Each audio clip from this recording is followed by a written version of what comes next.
I'm excited about the video today, and I believe it's a subject that a lot of church planters, especially in the South, deal with, and that is the subject of starting churches in a town that already has Baptist churches.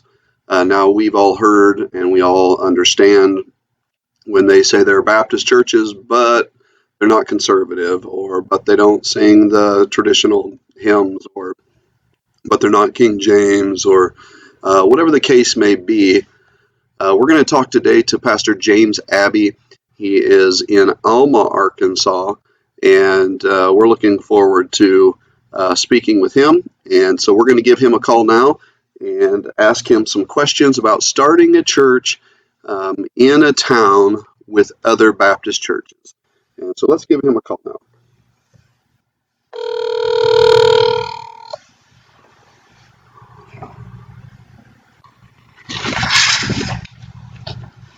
Hey, my brother, how are you? Just fine. How are you, Brother Abbey? I'm doing great. Wonderful. I do appreciate your time today. I know we're all busy this time of year, and so I appreciate, of course, your friendship, and then taking the time to do this is a great blessing. And we were actually able to talk for quite a bit the other day and get caught up on some things, and I really enjoyed that. I felt like it was the fellowship that we've been missing here lately. Well, we did a long time, and it's just it's hard. We all get busy and go our separate ways, but it's always good catching up. Yeah. So why don't you tell I guess those listening the name of the church, what year you started, the basic information there, what town you're in, things of that sort. Yes, sir. We're in Alma, Arkansas. It's western Arkansas, right here on I-40. The name of the church is Blessed Hope Baptist Church in Alma, Arkansas. So, amen. That's a blessing. What year did you get started there? We started in 2013. Okay, wonderful. Well, we're dealing with the subject today, something that really, when the Lord started burdening my heart for church planting, and we started looking at towns, it was overwhelming for me to see some towns that already have several Baptist churches. And even though they're different, they still have that name Baptist, and what does the community think, and are they splits from each other, and would people bounce back and forth? I mean, it was which I know it was the Lord not giving me peace, because he had another place for me. But I think a lot of people, especially down south, have questions when it comes to starting a church in a town that has other Baptist churches, even if they're doctrinally different, just that idea of getting in. So we'll just get right into the questions. I don't want to take up a lot of time. This is one that I feel like all these interviews could be over an hour if we weren't careful. So Alma, Arkansas has a population, from what I had checked, of just under 6,000 people. And from what I saw online, there are at least 4 Baptist churches, and you may know of more. And some might even say that you're part of the Bible Belt there. So how did the Lord show you the need for an independent Baptist church in Alma, and what were the other churches not offering that you felt was missing? Okay, and so there are multiple Baptist churches of all kinds here, way more than 4. But when we initially took a step of faith and was looking at western Arkansas to plant church, we really felt like the Lord was dealing with us about Fort Smith. That's western Arkansas on I-40, and there's also towns like Dan Buren and Alma right there. They're all kind of clumped together and feed off Fort Smith, if you will. Okay. Initially was going to Fort Smith, and that's a city. It's about 10, 15 minutes away from where we're at right now. And like I said, we did recognize the need in these other areas, and that was even in our presentation here in western Arkansas. We recognized that early on. And the Lord really just brought us to Alma, if I could say. I mean, he literally brought us here. We had rented a space in Fort Smith, and during that process with the city, and we all know these bigger cities, it's not just in the South, it's everywhere now. The city make it so hard on churches. And Lord, and we started a relationship there, and started through the process of renting a building, and she started changing her attitude about us.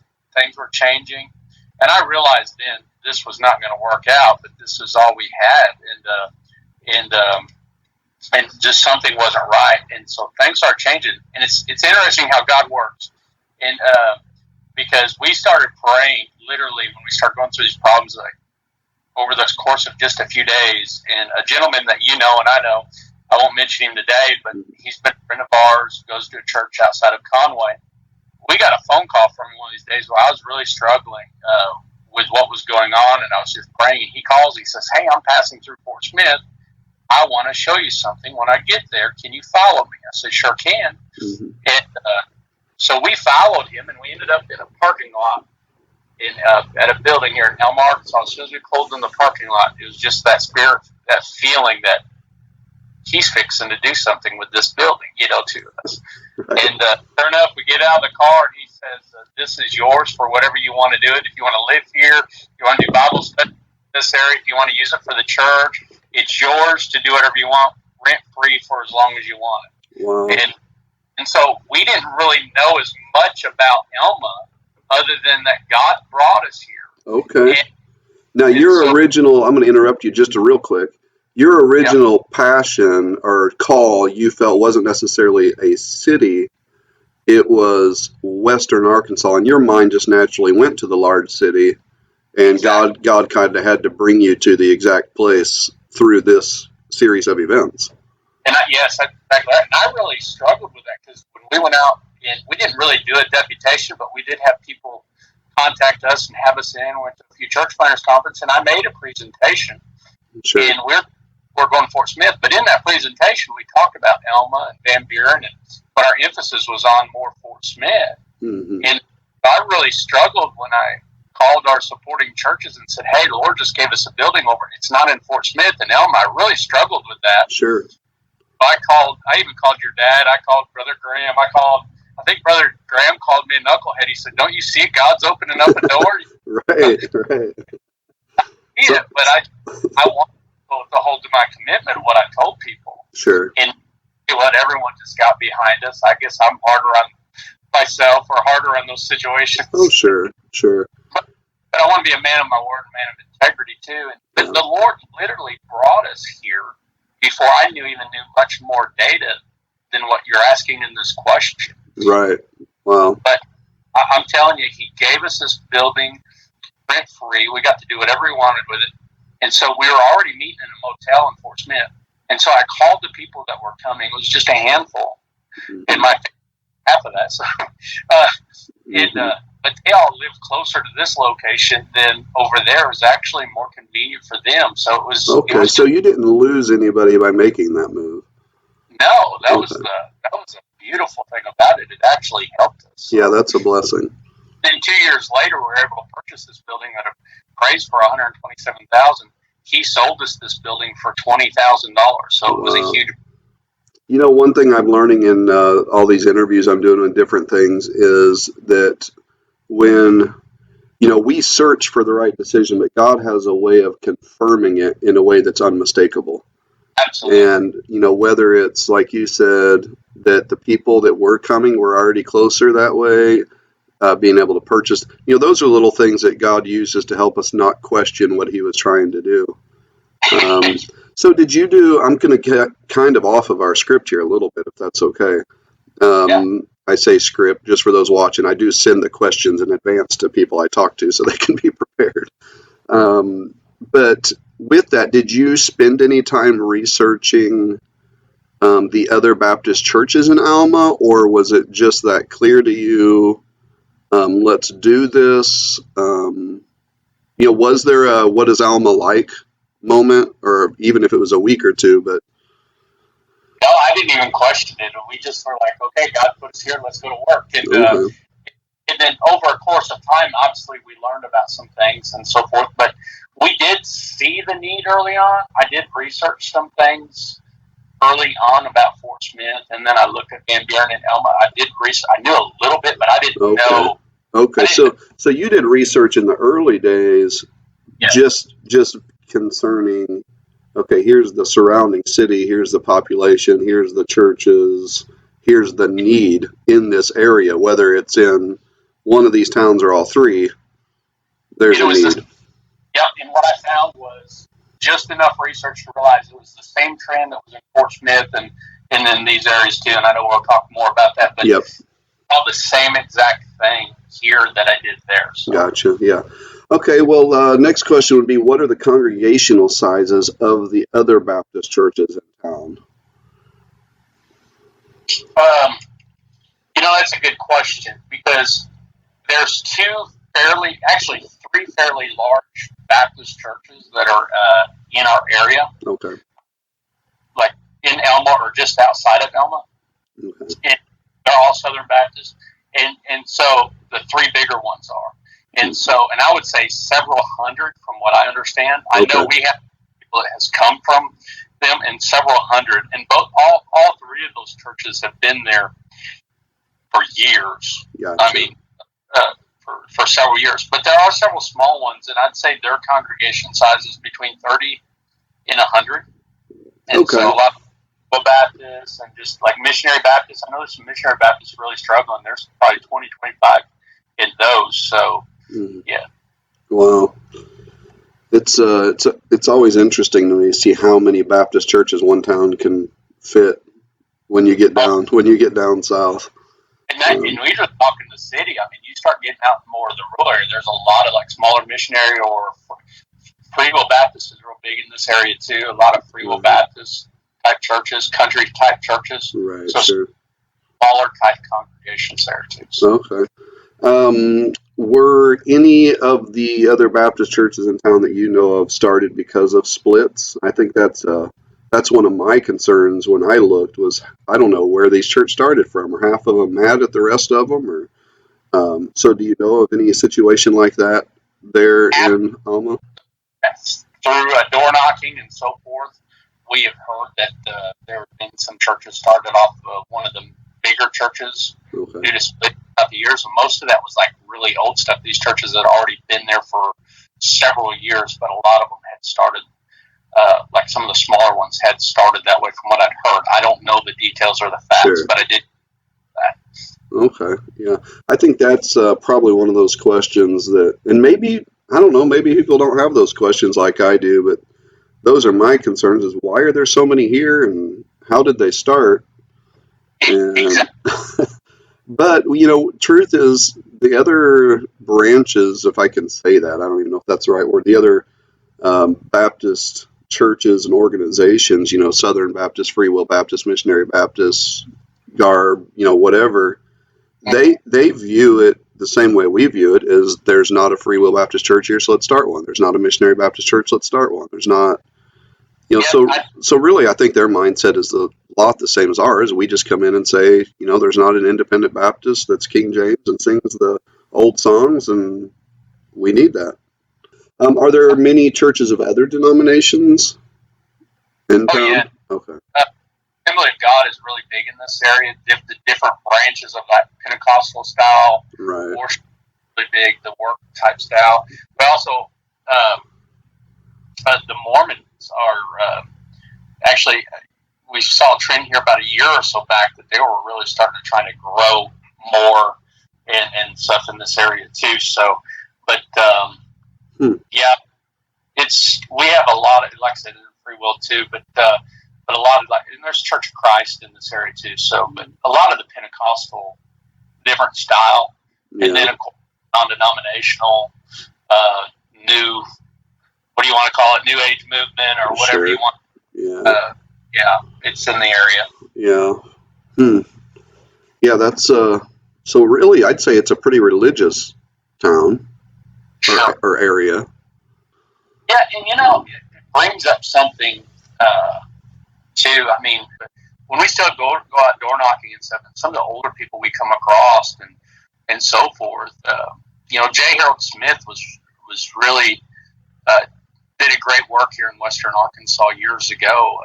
Of course, he pastored two different churches there in Fort Smith, and then, but I mean, really, if you studied that, I mean, God's hand was on him, and it really shook this area up. They were doing tent revivals in these we're in a kind of a mountainy area just outside of Fort Smith. It gets kind of mountainy outside of the river valley, and they were doing tent revivals in these small towns out here in the mountains. A lot of people out in these mountain communities got saved, and that's where a lot of these little Baptist churches started from. Yeah. So I always thought that was quite interesting. Yeah, that's neat. It's neat to know the history of the area, for sure. Do people pretty much just attend from Alma, or do you find those, you already mentioned that there's the other towns that are within driving distance. Have you been able to reach out into those, or do you feel like the Lord's really made Alma your primary field there? Well, obviously Alma's our backyard, so we make it our primary outreach. We try to knock the doors, every door in Alma, in the town. We're just outside of town, but even everything around the church, at least once a year. Yeah. And then down west of us, about 20 minutes, a town called Mulberry. There's a town called Dyer and Mulberry right next to each other. We just finished up before all this virus stuff hit. We just finished knocking that town again. We've knocked that a couple times. And we have some people that come from Mulberry and then out in the country community there as well. So 15, 20 minutes that direction. Mm-hmm. North of us, we have a town called Mountainburg, probably about less than 10 minutes north, maybe. Mm-hmm. And a lot of rural community outside of that town, mountain community. And so we do have a few that attend from that area. And then Van Buren is a town of over 20,000 people. Years ago, there used to be an independent Baptist church there. It's been a number of years back, but in our county, there's no independent Baptist church besides us. Mm-hmm. And so Van Buren has about 20,000 people with no independent Baptist church. And so our goal, we've been knocking different neighborhoods in that area, reaching out through social media as well. And we do have some families that come from Van Buren. And then also Fort Smith, we have families that come from Fort Smith. We've even had some people drift across. Around here, they're foreigners. They come over here from Oklahoma too. So, and you still let them in? You got to rebaptize them? Oh, what a mess. Yeah, that's so you're really those towns, Van Buren and those towns that you were praying about and God brought to your attention while really planning this journey. The Lord's giving you people from those towns, just the buildings in Alma. Yes, and we have a burden. We have this burden early on, and we have a vision for it. Actually, is to eventually plant a church in possibly that Van Buren area of 20,000 people. Yeah, and definitely. So how early did you know there were not any independent Baptist churches in the county? So you may not have researched Alma specifically, but you did your research on the area, the county, things of that sort. Yes. So when was that really brought to your attention? Was that before you moved, or? Oh yeah, probably back around 2000. Great question, because I would say probably back around 2011, early 2012. My in-laws are from Fort Smith. My wife actually grew up in Fort Smith. Okay. And I'll tell you how this started was, I was your dad's youth leader for a couple years there, and then I was assistant at Bible Baptist in Conway as well. And, and I was called to preach in 2004, mm-hmm. but I never looked, Brother Tom, I never looked at myself back then as being a pastor. I never even thought about pastoring, really. I always just thought myself as like an assistant, teacher, assistant, anything I could do to help take the load off my pastor. That was kind of like my calling, I felt.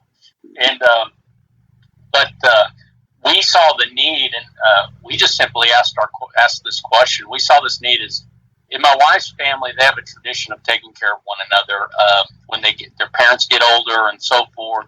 Her parents took care of her grandparents, and her grandparents took care of a lot of their family. Mm. And my wife made a comment one day: "Is my sister's living a couple hours away. We live a few hours away. Who's going to take care of my parents one day?" And that's kind of how all this started, and it kind of started with that question. Mm-hmm. And I just made a statement. I said, I'd love to have our kids closer to one set of grandparents one day, while they're young. And that's kind of how it started. And I asked this question to her. I said, but where would we go to church? Because we knew we wouldn't go to church where my in-laws went to church. They're Baptist, but just not like us, Right. And so I was just curious and just started looking around out of curiosity. And that's how this all started, just strictly out of curiosity. And I'd like to add in here, you weren't looking at that. You ended up, I mean, you have a great relationship with Bible Baptist, and they were your sending church and were a big part. So this wasn't you and your family looking for another place. It was just the need of the family arose. And we were totally content. We were happy. We were involved, and I wasn't looking to go anywhere. Right. But with that being said, when I learned of the need, and I'll tell you, what I saw was, I started looking at churches' websites, Mm-hmm. and then pulling up Google searches on other churches all around the area. And I was seeing, churches that once used to be King James, obviously, and this is a trend across the land and around the world, but they've left that. They left standards behind. They've left so much stuff behind. And I've also noticed a lot of things where the pastor ain't even really truly in charge anymore, that he's not the true leader of the church. He's just a person that preaches each week and is in a position. He's not in charge of Sunday school teachers or any of this stuff. It's out of his hands. And you were seeing that trend in a lot of these churches, and then you're wondering why a lot of these churches are struggling and so forth, and why they're leaving, doing the King James or the hymns and all this stuff. But that same trend I was seeing all across the board in this region, and a region that knows better. That was the other thing. This area knows better. Right. And I mentioned J. Harold Smith earlier. This area knows better. They've been taught and preached, but they've left what they've been taught. Right. And so that's where we got the burden. And I started telling friends that I knew were church planters that were looking into possibly planting churches, and other preachers. I was telling them and making them aware of the need in Western Arkansas. Gotcha. So you did your own research on the area due to, your wife saying, who's going to take care of my parents, and, and wanting to possibly be open to that responsibility, start researching churches, find the need, and then you're not even thinking for yourself at this time. You're telling other people, hey, pray about this area. And we even made a comment to one person. They're like, well, would you go and help us? And I said, well, I think we would. That's one reason why it's a burden. We'd go and help whoever goes there, Sure. And the thought behind it, we'd go and serve. And, right. and that was funny, because when that all took place, Brother Tom, so here a year and a half later in September, the Lord kept burdening us about this. In September, September 2013, 2012, the Lord really started burdening me. Mm-hmm. And I just told the Lord this. I said, Lord, I'm willing, but if this is for real, you'll put this burden on my wife, and you'll make it so real to her that we'd go together in unity on this. Yeah, so let me use that as a segue into the next question then. So you owned a home. Yep. You were self-employed and doing pretty well. Yes. Your children were a little bit older, and God starts, not older, I mean, they weren't out of high school or anything, but, they weren't in diapers still.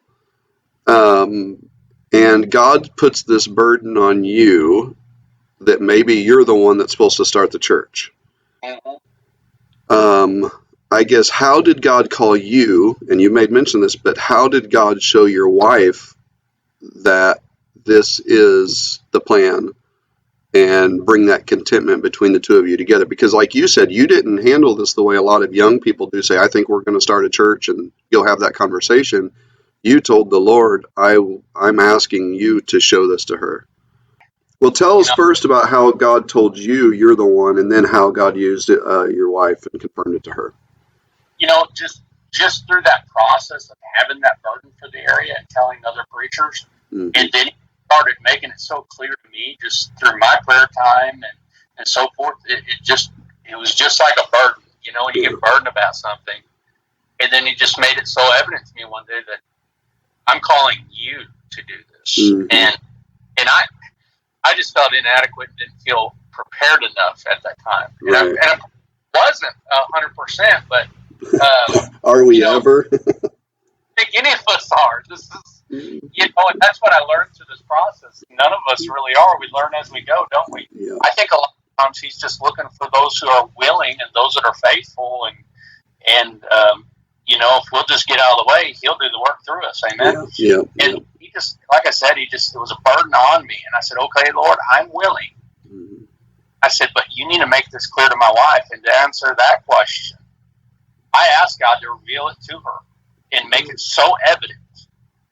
And he put that same burden on her. And here's what she told me that morning. It was on a Sunday morning. She looks at me and she said, she made a statement. She goes, would it be a sin if God's calling you to do something and you don't do it? And I said, oh, I believe so, absolutely. God put it on your heart, and it's yes. I said, absolutely. She goes, why? I kind of feel like God is dealing with me about us being the ones to plant the church there in Fort Smith, and I didn't tell her anything. That's the thing about it is I wanted to truly be from God to deal with her heart. I didn't tell her anything of how he was dealing with me, and that was about 30 to 35 days prior. And every time she said, she goes, every time she prayed, every time she tried to do her devotion and read her Bible, it was just like she was getting blank. All the Lord kept doing was putting on her that burden of Fort Smith, that we're to be the ones. Yeah. And she said she didn't even know how to talk to me about it. It was just, and it was starting to hit her so hard because she didn't know the Lord was already dealing with me, so she didn't want to think it was like this was coming from her, that God's calling us to go, through her. Right.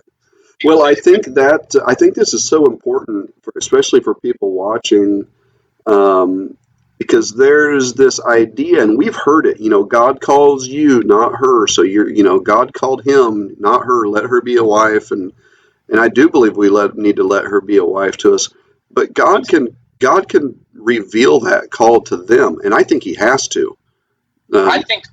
And I think you see that, and I think we've experienced that as well. And I know my wife, and you know your wife. I mean, at that point, we've been married several years, and so we know our spouses really well. Mm-hmm. And so I needed God to reveal it to her, because if it was just me, mm-hmm. I don't know if she, I know she's faithful 100%. Don't get me wrong. Sure. Yeah, she would have done it, but it wouldn't have been with the level of assurance.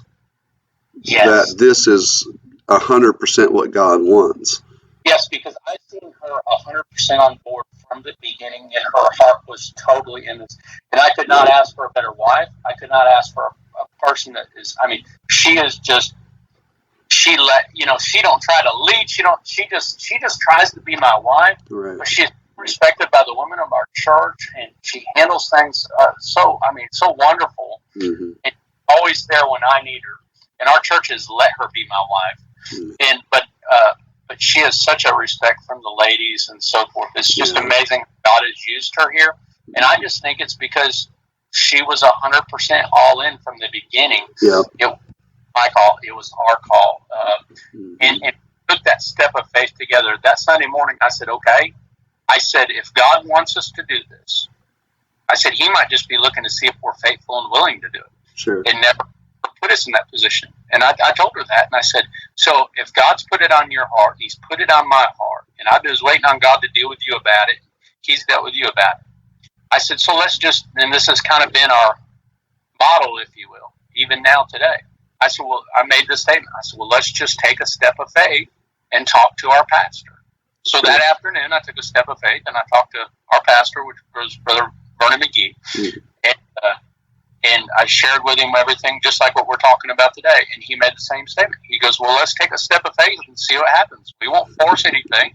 We'll just step out and see what happens. Mm-hmm. And so we literally just started taking steps, and I'm telling you, the Lord just blessed. Yeah, what a blessing. Yeah, it's, we say for the church planter, you better know God wants you there, because that's what's going to keep you there in the hard time. But the very same statement is true for our wives. They need to know that is where God's called them, because they're going to go through hard times as well. And they need that confidence and that peace of knowing, I am where God wants us to be. And I'm not just following my husband. And though they would do that, it makes things so much nicer when they have that confidence.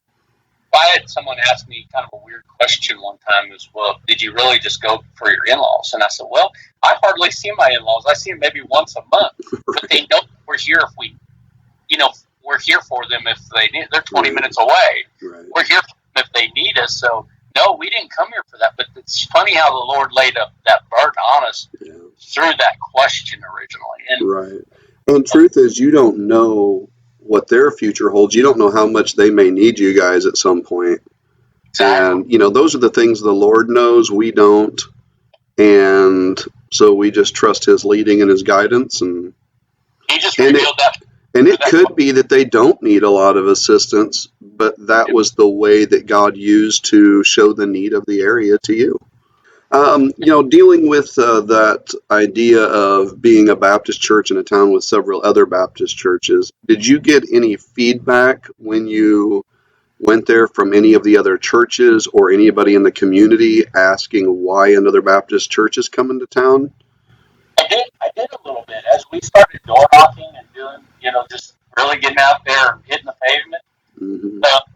We're just down the road from another Baptist church, and a lot of people thought, well, why would another Southern Baptist church? Well, so they just assumed we were Baptist because we must have been Southern Baptist and Gotcha. so forth. So we did take regarding a couple different churches. We go to this church or we go to First Baptist, and why would you guys come here without their approval?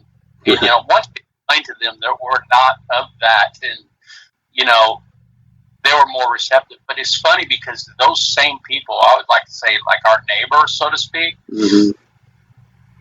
we'd go out door knocking even after we were here for a while. And some of those same people that kind of knocked us a little bit at first were our neighbors. And now they say, hey, we just want to let you know that we're praying for you, and we're so thankful for how the building and the property looks up there. You really cleaned it up, and it looks nice. We just praise the Lord that God is really you guys up there.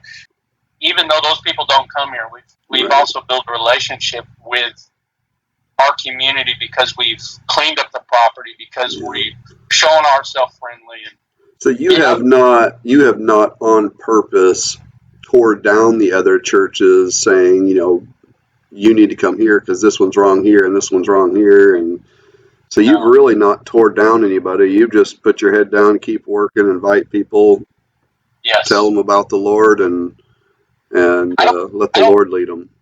Did you have any people come from other Baptist churches when you started or when you moved to the area? Or even now, do you see when they become discontented? I guess a little illustration. We have some at our church that were going to a non-denominational, and they just got tired of whether it was the music or whatever, and so they looked for something more conservative. Do you find that much down there, and did it happen early on? Not at first. Okay. I think we had a few spies maybe at first. Right. It's like when a house on the block has an open house. The first 20 people aren't interested. They just live close and they're curious. Exactly. But as time went on and as we door knocking and so forth, we come across something quite interesting, and it was very repetitive. Mainly, it was geared towards one Baptist church, but then another as well. But something we have found is, and a lot of these older Baptist churches have been around for a long, long time, and I won't get into details which ones, but they are pushing out the older people. And what do I mean by that? Pushing out the older people. These churches started changing their style of, worship, moving into the praise and worship, or starting, the two services, the traditional and then the modern day style, right? Right. And so they slowly started pushing out these older crowds and basically told them they weren't needed to do those things anymore. Well, these people still wanted to be used, and so forth. And this one older couple, I'll tell you a quick story. We have an older couple in our church. She is my biggest prayer warrior. She's one of the first person I call for personal prayer request or whatever, because she's always praying. And her and her husband, her dad was a preacher. And these people are in their 80s. Her dad was a preacher and helped start churches and so forth. His dad donated the land to this church that they went to, and they went to this church their whole lives and met each other in that church, got married, and they're in their 80s, and now they're here. They were the faithful. They were the ones that helped their parents help establish those churches. Right. And these churches now have started this trend of saying we no longer need these people. Mm. And it's quite sad when you see it. So we saw that a lot out, door knocking and so forth. So we see some of those people come, and as you get a few of those people, they let their older friends know, hey, this church welcomes us. Right. Think of how many people feel trapped in the church that they're in, because there's not a church that is the way they remember church. Yep. And they want to stay faithful, so they keep going. And elderly people already struggle with not feeling like they're not needed, or they're not as useful, and that certainly doesn't need to be encouraged, because they are such a tremendous asset to a church. They are. Yeah, absolutely, and they're way more valuable than they even understand. And I think you just said something right there. They're way more valuable than what they understand, but also than what we understand sometimes, yes. brother. Because these people have stories. These people have been through the fires. These people have seen things that we can glean from and learn from. We teach that the elder have to teach the younger. Well, if we don't have elder that have been faithful, then who's going to teach the younger? Exactly. And because they've in their 80s. I mean, we're their pastor, but those people in their 80s, they have stories that we don't have. Exactly. And they can really help our church in ways that we cannot. And boy, you're absolutely right, no doubt about it. And I would say to church planners, don't be afraid if you start off with some older people. Thank God for them, and you'll have that much more help as the church grows. And I'll tell you what, they'll lead you to people. Yeah, they will, for sure. Kids will come. Their grandchildren come. I've had their grandchildren in church. I've had their kids in our church. And these people are jewels. I mean, don't forsake your older people, church planners, or churches in general. I'm telling you, they are a blessing. Yeah, amen. Find a spot for them. A lot of church planners struggle with the first Sunday, what to do, how to promote it. How did you promote? Now, you probably have two stories, because you have where you started, and then you have when you moved. So what did you do for your first Sunday, and would you do anything different if you had the chance? Well, wow. Yes and no. This is a tough one for me, because we did start in March in Fort Smith, and I didn't do a whole lot. It was our family and a few others, because we were meeting in a meeting room, and it was a small meeting room.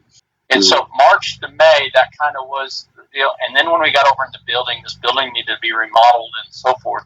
So literally, I was driving from Conway to Western Arkansas about an hour and a half on Thursdays and staying up there the whole weekend to remodel the building. And we'd have Sunday services. So really from May to September, that's how we met. We did some door knocking. We didn't do a whole lot of outreach. We were just working with a group of people. So you really had more of a slow, let's just start inviting, start outreach while you were having services, rather than a big day, big push. Right. Interesting. Would you do differently if you started another one? Depends on the circumstances. Right, because you're working on a building. I mean, you weren't ready for a big push. Right. We could still meet in the building as we were working on it in one of the rooms. And so we weren't ready for a big push, and the building just wasn't there. But we wanted to do something. So we steadily grew through those people, just different times.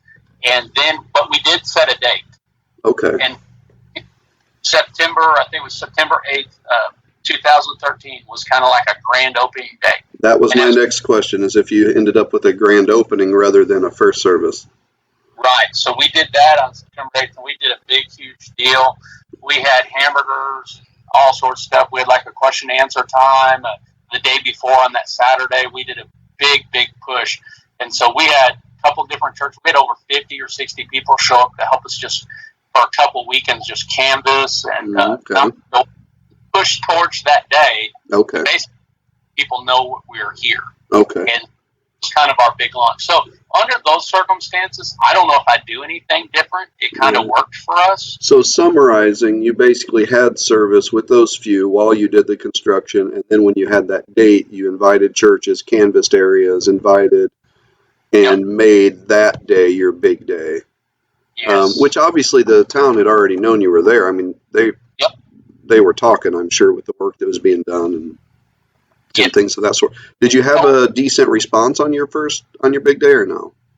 Yes. We had people go up, out, and so forth. And even that Saturday, we kind of like we had a bunch of jump houses out here in Amherst. We had people stop by and ask questions and different things like that too. So between that day and that Sunday, and for the Sundays to come, we had some visitors that trickled in and asked questions. And we didn't have a lot, but it kind of gave us a launching pad going into that fall. Yeah. It gave us people to work with. Yeah, that's a blessing. We were praying during that time before we started there in March for a couple good men. Mm-hmm. And I say that now in this interview is because that was vital for me. I wanted a couple of good men, a couple of good families to surround us. And God gave us a couple of good men early on. Mm-hmm. And they strengthened that during that time. And one was just a guy that came over and helped us a little bit with our music. But through that, his son and his daughter started coming. And he's one of our just pillars around here still to this day. And so God gave us some strong men, some men that had my back, some men there to encourage us.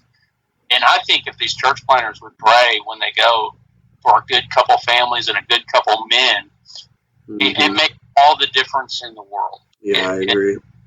It makes all the difference in the world. So when you get ready for that launch and you get ready for that, you got others helping you and others that are encouraging and along the way as well. So yeah, I agree. I think that's at least the second, third year in, most church planners are saying, I just need one solid family. And it's true. It does make a big difference. But I agree. I think that needs to be a prayer from the beginning, is even if it's people that you see saved and become that, having some good solid men in the beginning makes a big difference. And we still, one of those was with the Lord now. And like I said, one of those just came and helped, but he brought with him his son, his older son, and his family over a period of time. But all those families are still with us. That's a blessing. What would you say to someone looking at starting a church in a town with several Baptist churches? Just from what you've learned, the pressure of there being other Baptist churches, some of the criticism you got early on. What would you say to some of those that are looking at starting another Baptist church in town? I think that's a great question. I think first of all, you got to know that you're called of God. Mm-hmm. Period. And then if you're called of God, I tell God this all the time. God, you called us here. You're going to have to handle this. Yeah. And so it's not about what other people say. You're there, a called man of God. So regardless of what others say, you got to constantly remind yourself, right? I'm faith. I'm here because God called me. And you know what? God will work out those details. And you say, well, that's easy to say, brother. No, but that's the truth. And that's what you got to remind yourself, because it's easy to get caught up in what others think or what others say. Right. It's easy. I would think it would be easy to get caught up in the data. There's this many churches, they have this many people, they believe this, they believe that. When really it comes down to, did God call you there or not? There's a lot of Baptist churches in town. Yes, there are a lot of them that are still holding to the gospel, but there's a lot of error. They've wavered. They're using these modern perversions, if you will. There's no standards. There's no morals. There's anything type goes in a lot of these, and so there's invasion of error. And you gotta remind yourself as a church planner, I'm here and dwelt by the Spirit of what? Truth. Right. I'm gonna hold truth. So it doesn't matter what they say. I'm going to hang on to the truth, which is the Word of God. I'm going to preach the true Word of God. Yeah. And that's it. And you can do that in love. You can do that in compassion. regardless of what those around you are. You got to keep staying to the identifications that God requires. Well, the ending of the interview, his closing remarks got cut off there. But what a great interview dealing with going to a community where there's already Baptist churches, but really it comes down to one thing. Did God call you or did he not? And so God knows what's there. God knows who is there. And if he's calling you, don't let the information, the data, don't let all of that make the decision for you, but let God lead you. And with that, I would say if God leads you to a place where there are other good churches, then make friendships with those places and communicate with the pastor and really make that make yourself a good addition to the community and help them to see you that way as well. Not as a threat, not as somebody who's insulting or belittling, but somebody who's coming into a community and helping them to reach the community with the gospel. And there are many churches in close proximity to each other that have great working relationships. I know we have several of them around here. And so being close, being in the same community, the same area, even the same city doesn't have to be a negative thing. Go in there, introduce yourself, be where God wants you to be, and let him work out all the details. And I trust this video was a help to you.